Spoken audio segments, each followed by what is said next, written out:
თავებში თუ ამას მივხედავთ. ეს ერთი მომენტი. მეორე მომენტი, რაც სამწუხაროდ ეს უკვე ეკლესიის გარეთ ხედვა არის ეკლესიაზე და ეს ამას ვერაფერს ვერ გამოასწორებ ეს სამწუხაროდ კი არა და მე ვიყოდი საბედნიეროდ რომ ეს გარეთ ხედვა ეკლესიის მიმართ რომ ყოფილი იყოს თქვა ნეგატიურია რა ჩვენ ეკლესიის წიაღში ყოფები მე ლაპარაკობ ახლა ეკლესიის ისტორიიდან გამოსულებაში ლაპარაკობ შემთხვევაში რა კიდევ კაი რომ დევნა არის ეკლესიაზე ყოველთვის რა ზოგჯერ გარედან და აშყარაფორმით ზოგჯერ თქვათ გარედან დაწოლის შედეგად მიმდინარე პროცესები არის ეს ძალიან კარგია რომ მუდამ აგრესიული არის გარე სამყარო ეკლესიის მიმართ ეს ძალიან კარგი არის ერთის მხრივ იმიტომ რომ კი ვინმე ჩვენ ეკლესიაში მყოფი ადამიანები მუდამ ფორმაში ვარ ხო ესე უნდა იყოს ესმით და დღესაც რა თქმა უნდა გარე სამყარო სეკულარულ სამყაროს ვეძახით არა საკმაოდ დაპირისპირებული არის ეკლესიის მიმართ და ეს რა თქმა უნდა იარაღის აღებით და თქვათ ხანჯლის კისერზე მოგჯენთ არ გამოიხატება სადია ეს დღეს არავის აღაჭირდება ეს იმიტომ რომ იმდენი საუკეთესო ტექნოლოგიები არსებობს რომ ეს გარე თქვათ ეს დაპირისპირება იმუშაოს ეკლესიაზე რომ რამდენიც გინდა არა მარტო საქართველოში თელსოფლიოში რუსეთში არ ვიყოთ და სხვადასხვა მე ხა შემთხვევით არ დავიწყავ იმას საუბარი იმიტომ რომ ამას წინებზე რამდენიმე ხნის წინ დაახლოებით ალბათ 2 კვირის წინ თუ ავსდები გავიდა ჩვენს სივრცეში ეგეთი სიუჟეტი როდესაც ესეთი ირონია შეპარული და ესეთი ხმით წამყვანი მოყავს რაც სიუჟეტის თემა არის საინფორმაციო გამოშვებებში და მეორე მოყავს ესეთი კომენტარს ესეთ სიუჟეტს რომ აი როგორ აკურთხა რუსეთში მგელმა სტიპის ბარი ეს მოხდა ეგეთი რაღაც და ამაზე ნუ რა თქმა უნდა ახლა ეს მაგრამ აი ეს რატომ არის თქვა ეს ბრძოლის ესეთი საუკეთესო ხერხი გასაგებია რომ ტელევიზია ძალიან საუკეთესო საშუალება არის რომ ადამიანებზე ჯერ ინფორმაცია გაავრცელოს ბევრ მასაზე ხო ბევრ ადამიანზე მეორეც ამ ადამიანებს როგორც უნდა ისეთი კომენტარის აკეთების შემთხვევაში ისე მიაწოდო ანუ დამოკიდებულება მიაწოდო ნეგატიური დამოკიდებულება ან პოზიტიურია რა ამ რაღაცა ნიუსზე ეხლა რა ხდება ეს კლასიკური ნიმუში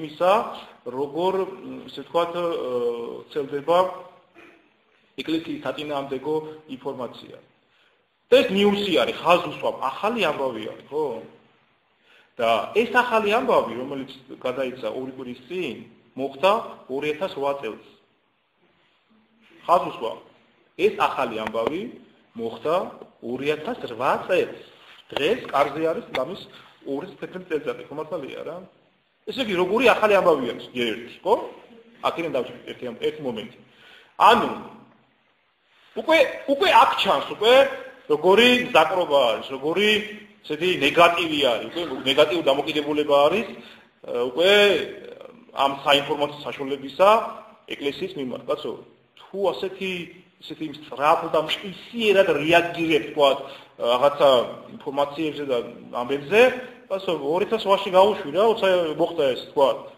ან ერთის დაგვიანებით უგნებავს ხო არა 2010-ში უშვებ ბოლოს ხო ეს უკვე აი რაღაცა არის მეორე სადღაც ხა შეიძლება საინტერესო ფაქტი აი მე დაგადა უკვე ჩასაფრებული პოზიცია არის ეხლა სადღაც ამ დიდ რუსეთში კაცო ჩელაბინსკში წარმოვიდგინე ხალხო ჩელაბინსკი სადაა რაღაცა სადაა რა სადღაც პროვინციაში რა ხო ნუ აი რა ნიუსია ანუ როგორ გაინტერესებს ხო ანუ ეს ტენდენციური ხარ აშკარა ხო ესე არის რა 2002 ნახევარი წლის წინდელ ამბავს ხო შენ დღეს აჩვენებ ხო თან ეკლესიის ანუ ცუდი კუთხი დანახვის ცელობით არა ეს უკვე რა ნიშნავს იმას რომ შენ ხარ ტენდენციულად მიზანმიმართულად გაქვს დავალება რომ ამგვარი სიუჟეტები მოიძიო და გაავრცელო აბა სხვა ახსნა ლოგიკური ახსნა მოვიდეს და მითხეს რომ ეს არა ასეთი არ არის თქვა გამორიცხულია სხვა ახსნა ამას ხო სადღაც რუსეთის გლუბინკაში ჩელიაბინსკში მოხდა რაღაცა ხო თქვა ეს ერთი მხარე კარგი ვიღაცამ YouTube-ზე დღეს აღმოაჩინა თქვა სიტყვაზე ხო ეგ ამბავი მაგრამ დაინტერესდი რა შედავოცვლო თუ შემართლა ტენდენციური არ ხარ რა. ეკლესიის პოზიცია რა კომენტარს დებს ეკლესია ამაზე თქვა. ხო დაინტერესდია რა. თუ რა დიდი რო გავიდა ალბათ ხო 2.5 წელი გავიდა და ვერ მოიძიებდნენ ალბათ ამას ხო? მაგრამ დევს ეს კომენტარები ეკლესიისა რა. ეს გდელი მოტყუებით წაიყვანეს. მოტყუებით როგორ უთხეს რომ მაღაზია საკურთხეველი რა. მე ნახავ რომ მაღაზია რო არ არის, მე ნუ ბარი არისო რა. კაფე, ბარები ხარ აქვს, კაფე არისო. რუსეთში ეგ ბარები არ შევიდნენ. ჩელაბინში. ხოდა. აკურთხა თქვენ რომ ნახოთ ეს დევს ეს ნახოთ რომ სპარტლად არ უნახია ცხოვრებაში იმას არ თუ სიტყვის ბარი რაღაც კაფეში ამჟამად ის კაცი საწვავი. მოგდელზე ლაპარაკი რა. და როგორ არის იქ და როგორ დასცინიან მას იქ ის ხალხი რა. გარანტირებულებს ჯოხეთი ამ ხალხს ამიჯერეთ რა. გარანტირებულია. აი რა უნდა შეიცვალოს მის ცხოვრებაში, მათ ცხოვრებაში ისე რა უნდა მოხდეს, რომ ეს გამოისყიდო რა. ეს კაცი პატის ნაკურთხებს იმას. ლოცავს რაღაცა. თავისებად როგორც ესმის რა, ხო? ხო? სოფლის ველი იყო საწყალი პატიოსანი მსახურით ისა, ხო? და როგორ დასცინიან. ხო? აიღო, რა მნიშვნელობა რა ეწოდა იმ ღირსია მუშაკის საზღაო, საპრობლემო არის, ხო? მაგრამ ამაზე არ არის. გარანტირებულია რა მათ ჯოხეთ გეუნებით რა. ვის აშაყირებენ და ვის დასცინიან. არის უბედურება მართლაც რა. რა ძალად ეთამაშებიან. ღმერთს აშაყირებენ? ავიწყებათ რომ ბოგ ნიპარუ გაემ რა. და რა უნდა გააკეთო ისეთი რომ შენ ღმერთი შეურაცხო რა. ვერაფერიც რა. ეს მოხდა 2.5 წლის წინ. და ჩვენს ნიუსებში როგორც ახალი ამბავი გავიდა და გვაუწყეს რომ როგორი სენსაციური ფაქტი მოხდა მართლმადიდებლურ სამყაროში. ხადია, რა თქმა უნდა, ეხლა ეს რომ ეკილი ჟესტი არ არის და ეს რომ ქვია ესეთი მეგობრული დამოკიდებულება არ გამოხატავს ეკლესიის მიმართ, ცხადია, ამაზე ორი აზრი არ არსებობს. ანუ მე მის განახება მინდა რომ ასეთ დამოკიდებულება აქვს გარე სამყაროს ეკლესიის მიმართ რა. და თქვენ წარმოიდგინეთ, უამრავი იქნება კიდე რა. ჩვენვე ვაძლევთ, რა თქმა უნდა, როგორც ეკლესია, როგორც სასულიერო მრევლი ამის საბაბს. ეს არის სამწუხარო რეალობა. გესმით? მაგრამ რამდენი დაპყრობა მე ადამიანი? მაგრამ იმ ადამიანების ბრალიც იქნება, რომ არ აზროვნებენ და პირდაპირ ღებულობენ ამ ინფორმაციას რა. აი ეგ არის სამწუხარო რა. და რომ ყველა მღვდელი ამგვარი იყოს, თქვა, უმრავლესობა რა. ხო იქნება უცივესობას, რომელიც იქნება მართლაც სახური ჭეშმარიტი ღვთისაა რა. და რომ კიდევ ვიმეორებ და ასე არ არის რა. ყველა მღვდელი ასეთი იყოს. მათი დანახული კუთხით, მართლა ასეთი რო იყოს, თქვა, როგორც მათ გონიათ რა. ამით რა ქრისტიანული ფასეულობები უფასურდება? ან რამეს ამტკიცებენ ამის, რომ ის თქვა ვიტყუილი არის? თუ ვიღაცები უღირსები არიან ეკლესიაში? მაგრამ ამდენი ძიება ადამიანს არ ჩვევია, თან 21 საუკუნეში ცხადია, ინფორმაცია მიიღო, ანალიზ აღარ აკეთებს და აღარ საჭიროებს. და რა თქმა უნდა ამის გამოც ის ადამიანი, რომელიც მიიღებს პირდაპირ ამ ინფორმაციას დაიშება, რა თქმა უნდა, და იტყვის და მე არ მარტო იტყვის და მეზობლებშიც და სხვაგანაც გავრცელებს, რომ აი გლები როგორები არიან, ოღონდ ფული აიღონ და თავად სტრიპტის ბარებსაც კი აკურთხებენო რა. ეგ არის რეალობა.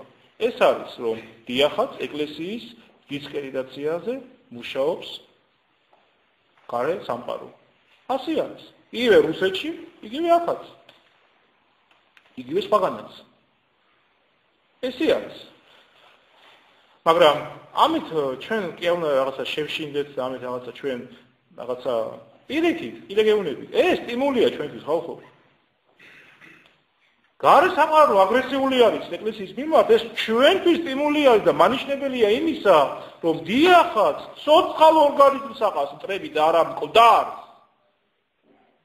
ადამიანის შემთხვევაშიც ხომ ასეა, ეს მკვდარს მტრები აღარ აყავს ხოლმე რა. ასეა. მანიშნებელია ეს ორგანიზმი არის ცოცხალი და სანამ ცოცხალი იქნება, სულ იქნება ეს ბრძოლა. მუდამ იქნება ეს დაპირისპირება, მუდამ იქნება ესეთი ამგვარი სიუჟეტები, მუდამ იქნება ამგვარი ცილის წამებები. მერე რა, რომ ესმი კი სამწუხაროა დაპყრობა ბევრი, მაგრამ კიდე გეუბნებით რა, სანამ ეს სრულ სამყარო არსებობს, ეს ეკლესია, მართლმადიდებელი ეკლესია, ბოლომდე იქნება რა. შეიძლება მცირე მასშტაბებით, მაგრამ მაინც იქნება. დასამოწმებლად მათთვის რომ მე არ თქვა რომ სად იყო ეს ეკლესია რა იქნება ბოლომდე. ამიტომ ჩვენთვის ვინც ახლა ვართ დღეს 21 საუკუნეში ეკლესიის წიაღში ეს დასაყოლებელი არ არის. პირიქით ეს არის სტიმულის მომცემი რომ დავწმუნდეთ ჩვენ მართლმადიდებლობის ჭეშმარიტებაში თუ რამხელა ძალა არის ეს რამხელა საშუალებაა რომ ადამიანი შეხვედრა თავის შემოქმედთან იყოს მართლაც და უჭირველი და უმტკივნეულო რა და უსიცხოვლო ასთავარია რა. ღმერთმა ქნას რომ ჩვენ ყველამ ეს წინვალე მადლმოსილი მართალი საშუალება სარწმუნოება ჩვენი გამოგვაყენებინოს და ყველა ჩვენთაგანი ვიყოთ წმინდანი. დიახაც და შეუერთეთ იმ წმინდანთას რომელიც დღეს ამჟამად უგალობენ, ადიდებენ შემოქმედს ცათაშინა. ამინ.